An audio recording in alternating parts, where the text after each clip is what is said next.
Merci d'être nombreux à nous suivre ce matin. Bienvenue dans ce premier temps de parole. Vous êtes en direct sur 4TV, live Facebook de 4TV, mais également à la radio sur la 106.9. Elad Chakrina avec nous depuis Paris. Elad Chakrina nous fait son bilan, fait le bilan, la gestion de la crise, l'après-Covid, comment on va pouvoir se relever, mais en même temps on va revenir, puisque je vous le disais, profiter de cette occasion pour revenir sur cette vente, l'annulation de cette vente de ces objets d'art africains qui doit être rendue. Elad Chakrina, vous êtes avec nous ce matin. Bonjour et bienvenue. Oui, bonjour. Bonjour à toutes et à tous. Bonjour à vous. Vous m'entendez? Oui, on vous entend super bien. On vous laisse oui, bonjour à vous, Monsieur Kamarboura et Monsieur Leonardo. Écoutez, je suis ravi d'être parmi vous et merci de l'invitation. Voilà, Elad Chakrina, on le sait, aujourd'hui, la crise est toujours là, à Mayotte. En France, on a vu, bien évidemment, cette enquête, finalement, des éditions un peu partout, notamment celui de professeur Raoult hier. Mais vous avez déjà votre regard par rapport à cette crise, à cette gestion de la crise, pardon, et après l'après-Covid. Vous pouvez nous en dire un peu plus? Oui, absolument. Alors, tout d'abord, parce que je suis parti de Mayotte il y a seulement quelques jours pour, comme vous l'avez dit, une audience que j'ai ce vendredi sur les objets d'art africains qui ont été acquis illégalement, donc on doit empêcher ça. Eh bien, pendant les mois de confinement où j'étais à Mayotte, il se trouve que pendant ces 3 mois, il a quand même bien observé un certain nombre de choses qui allaient comme qui n'allaient pas.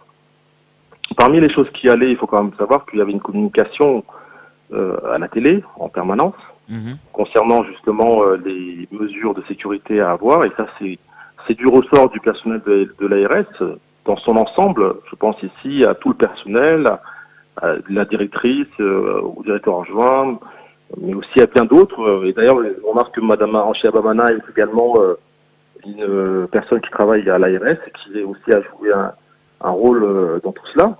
Mais en tout cas, je félicite tout ce personnel de l'ARS et je remarque aussi que lorsqu'on a commencé à critiquer, on a commencé à critiquer la préfecture au sujet des masques, il se trouve que ces masques-là ont bien été distribués puisqu'il y a eu plus de 400 000 masques commandés et ces masques ont permis donc à la population de pouvoir s'équiper. Alors on peut reprocher que les choses sont arrivées tardivement, on l'a même reproché au département, mais le département également a fait en sorte que justement il puisse y avoir une commande. Donc il ne faut pas non plus constamment jeter le poing aux personnes concernées. Je rappelle juste que c'est une crise qui nous a frappé de plein fouet, puisque personne ne s'attendait à cette situation. Et il se trouve que en plus de la communication, en plus évidemment du matériel qui a été fourni, et en plus également des bons alimentaires ainsi que des aliments distribués un peu partout dans les quartiers, je crois qu'il y a quand même eu une prise en charge de tout cela. Alors, au niveau évidemment du personnel hospitalier, là aussi, il faut vivement les remercier et les féliciter, au même titre qu'on félicite évidemment les administrations qui ont œuvré à ce que les choses se déroulent dans de bonnes conditions. Et l'hôpital, malgré les difficultés qu'elle a pu rencontrer, son personnel a été formidable. Ils ont fait le nécessaire. Alors il y a eu des manques parce qu'il y a des carences évidemment. Notre territoire n'a pas aujourd'hui encore tous les éléments qu'il faut pour qu'on puisse lutter efficacement contre la pauvreté ou alors contre le désert médical. Mais c'est un peu tous les territoires qui sont touchés ainsi. Par contre, il faut quand même rappeler une chose. C'est pour cela que j'avais envoyé ce communiqué de presse pour expliquer que tout n'est pas non plus noir comme on prétend. Je vais juste vous rappeler quelques chiffres, puisque Mayotte est la 3e économie dans l'océan Indien. Nous sommes, les Mahorais ont un pouvoir d'achat supérieur aux Mauriciens, aux Malgaches, aux Comoriens. Nous sommes 3e après les Réunionnais et les Seychellois. Nous avons 860 $ par mois. Si on traduit ça en euros, ça nous fait 768 €. Alors, les Mauriciens, ils ont 833 $ par mois, les Comoriens 117 $ par mois, les Malgaches 43 $ par mois. Écoutez, avec justement une augmentation considérable de notre pouvoir d'achat, puisque c'est pas moi qui le dis, c'est l'INSEE, il y a eu plus de 7% de croissance. Le PIB de Mayotte, c'est-à-dire la richesse créée par Mayotte, elle est de plus de 2 milliards d'euros. Donc on voit bien il y a des moyens financiers. Maintenant, la question sera de savoir comment répartir ces moyens financiers pour que justement nous puissions rebondir sur la question de la construction de l'après-Covid. Parce que vous savez très bien que l'économie nationale comme mondiale a été fortement touchée par cette épidémie. Donc ça va être l'occasion pour nous de nous réinventer sur justement de nouveaux modèles économiques. Comment avoir une économie plus verte, comment utiliser justement l'éco-énergie, comment avoir un écotourisme, comment aussi relancer efficacement le bâtiment, le BTP, le secteur du BTP qui est quand même fondamental, comment aussi nous former pour que justement on puisse avoir une production endogène, c'est-à-dire limiter les importations de produits que nous pourrons fabriquer sur place, que ce soit les produits agricoles, pour qu'il y ait une transformation justement de ces produits agricoles en produits finis, en produits en tout cas de grande quantité pour la grande distribution.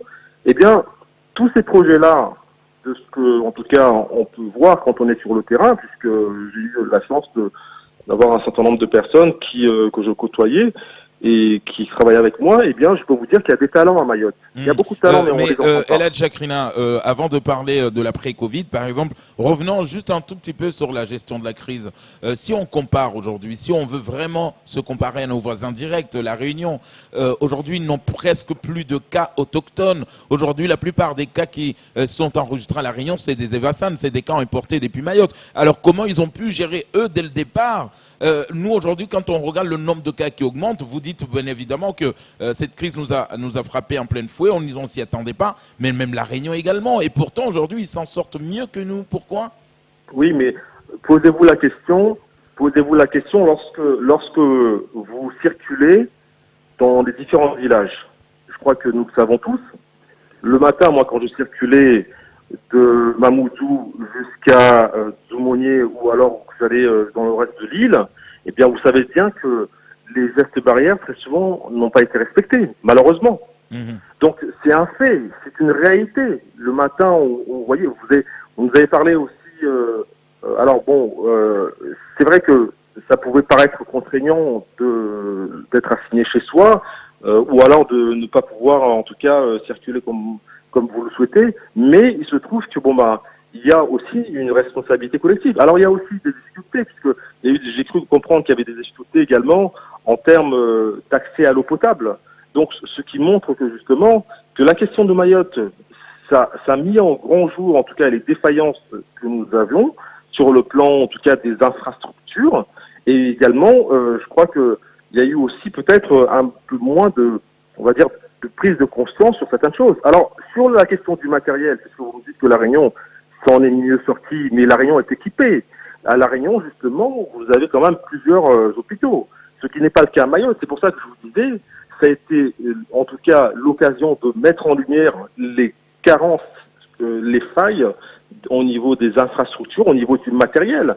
Ensuite, la question comportementale, ça évidemment, ça se corrige lorsque on a une démarche pédagogique et qu'au fur et à mesure, les explications, en tout cas, viennent à être assimilées et finalement les comportements à être modifiés. Mais le matériel en question, ou alors les infrastructures, c'est maintenant, il faut penser à tout cela. Il faut penser à un deuxième, voire un troisième hôpital à Mayotte.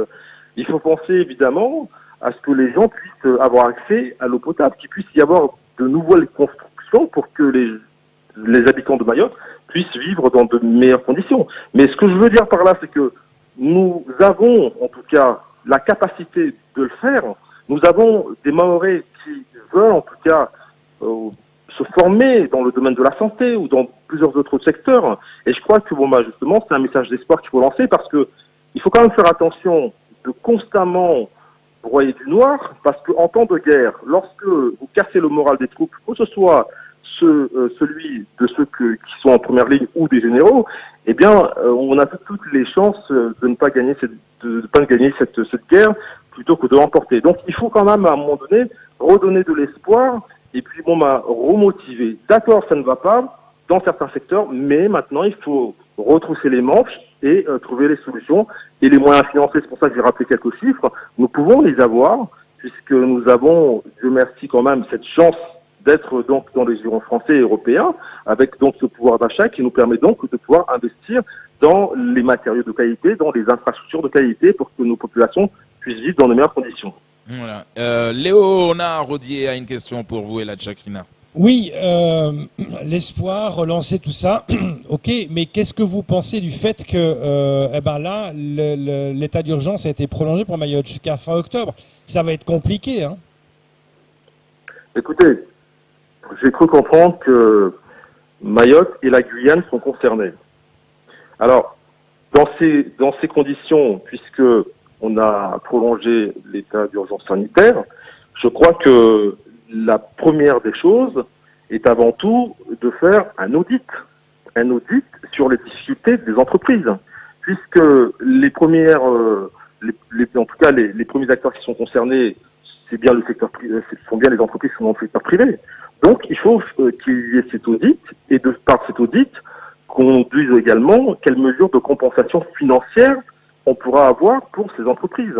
Et ça, je crois que si il y a en tout cas une force regroupée, que ce soit, je pense ici à la CGPME, je pense également au MEDEF, je pense également à la Chambre consulaire, mais je pense également aux élus de Mayotte qui peuvent apporter, en tout cas, de manière générale, cette doléance auprès des services de l'État, déconcentrés comme au niveau national. Je crois qu'il faut se regrouper pour justement évaluer quelle est la perte, quel est justement le manque à gagner des entreprises, ça se chiffre à combien de millions par exemple, et comment est-ce qu'on va pouvoir compenser cela, par quelle mesure, est-ce que c'est justement la PPI, la Banque publique d'investissement, ou l'État garanti, est-ce que c'est l'AFD, justement, Agence française de développement, qui va pouvoir apporter un supplément, est-ce que les communes vont également, ou alors le département vont apporter un supplément, est-ce que justement l'État via les services déconcentrés ou la préfecture vont apporter un supplément, donc il y a un complément. Je crois que ce cofinancement est tout à fait possible, mais maintenant il faut en tout cas parler d'une seule et même voix et travailler ensemble. Oui, parce qu'il y a beaucoup d'entreprises qui ont dit que si ça continue jusqu'à fin octobre, là c'est fini, ils mettront la clé sous la porte, hein. Notamment les restaurateurs, quand ils disent on ne pourra jamais tenir jusqu'à fin octobre. Donc la situation est vraiment grave. Mais c'est ce que je viens de vous dire, parce qu'il y a un manque à gagner mensuel, et ce manque à gagner il doit être compensé. Et c'est qui a l'argent? Vous savez très bien que le conseil départemental est excédentaire également. Vous savez aussi il y a en tout cas un fonds européen pour des mesures d'urgence. Vous savez aussi que l'État s'est engagé depuis en tout cas le début de cette crise à aider aussi. Donc les mesures existent. C'est pas comme si en fait on était dans un pays où justement il n'y avait aucune organisation en la matière. La seule difficulté peut-être réside sur le fait que maintenant on n'ait pas pu en tout cas regrouper tous les acteurs autour d'une même table, parce que je crois que ça serait important, par exemple, d'organiser une conférence à ce moment-là, où vous aurez à la fois les acteurs justement économiques du secteur privé, des entreprises, les acteurs de la DIEC, les acteurs des services déconcentrés d'État, mais également du département, mais aussi des différents syndicats, pour justement expliquer, maintenant, voilà la difficulté et voilà ce que nous souhaitons avoir en termes de montant, que ce soit en termes de subventions, en termes de prêts, mais l'argent peut être obtenu. Maintenant, c'est une question d'organisation et de pouvoir aussi porter les doléances. Alors, Elad Chakrina, rapidement, avant de parler de cette audience que vous avez demain à Paris, parlons de ces élections municipales. Vous le savez, la Guyane a parlé d'une seule voix, comme disait Léonard Rodier ce matin. Ils ont demandé à ce qu'on reporte ces élections parce que le virus est là, circule, donc il y a cette inquiétude. À Mayotte, on a décidé de les procéder ce dimanche 28 juin. Est-ce que comme aujourd'hui on est comparé à la Guyane, on vit presque la même situation, il ne fallait pas les reporter, vous, en tout cas votre regard? Je crois que j'ai même pas à répondre à la question parce que, encore une fois, les avis ont été donnés, le conseil scientifique s'était prononcé, et puis ensuite, je crois que si maintenant il y avait une volonté ou un souhait de reporter aussi les élections, ce serait à ce moment-là aux personnes qui sont candidates, c'est-à-dire ceux qui sont en première ligne pour les municipales, de pouvoir également porter cette demande. Mais là, jusqu'à présent, j'ai l'impression que ce n'est pas le cas. Donc, puisque ce n'est pas le cas, donc je présume que les élections peuvent se tenir. Alors, parlons un peu pour finir cette interview. Elad Chakrina, de cette audience, vous allez, avec un confrère avocat parisien également, défendre aujourd'hui ces objets d'art. Mais c'est quoi ces objets d'art et qui en est responsable et à qui on doit les rendre? Alors, vous savez que durant la colonisation de l'Afrique, un certain nombre d'objets, en tout cas, ont pu être récupérés, ont été emmenés en Europe, un peu partout, que ce soit à Bruxelles, en France ou ailleurs, dans d'autres, en tout cas, pays européens qui avaient des colonies en Afrique. Et il se trouve que, depuis un certain nombre d'années, les États d'Afrique demandent à ce qu'il puisse y avoir des restitutions. Pas seulement les États d'Afrique, mais également des associations qui représentent la communauté noire africaine.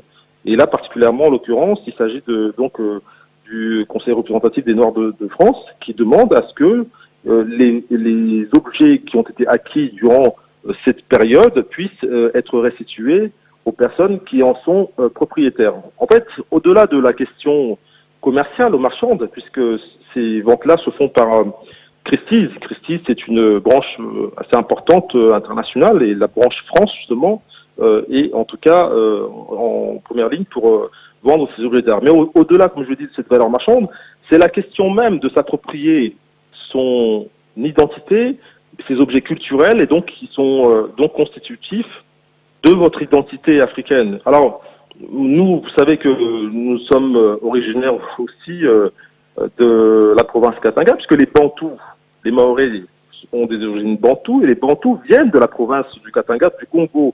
Ils ont traversé aussi l'Afrique de l'Est, jusqu'à ensuite venir dans les îles dans lesquelles ils sont. Donc, je crois qu'il est important également de pouvoir identifier des objets. Alors, ces objets en question, ce sont des objets d'art.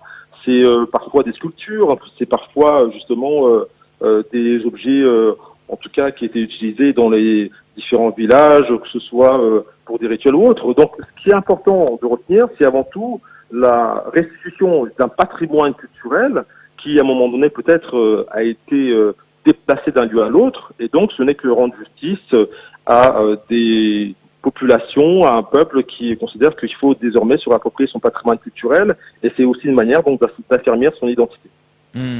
En tout cas, on va suivre ce dossier de près. Vous nous en ferez le bilan à votre retour, Elad Chakrina, si ces objets ont pu être restitués, en tout cas aux pays concernés. Merci beaucoup, mon grand, d'avoir été disponible ce matin. Je vous en prie. Merci à vous, et encore une fois, bon courage à toutes les Mahorais et tous les Mahorais, à toute la population de Mayotte, puisqu'il ne faut pas oublier qu'il y a différentes communautés. Ça, il faut pas oublier de le dire. Nous sommes en tout cas un département arc-en-ciel. Et je vous dis à très bientôt. Merci encore. Merci. Voilà. Merci d'avoir suivi ce premier temps de parole. Ça sera tout.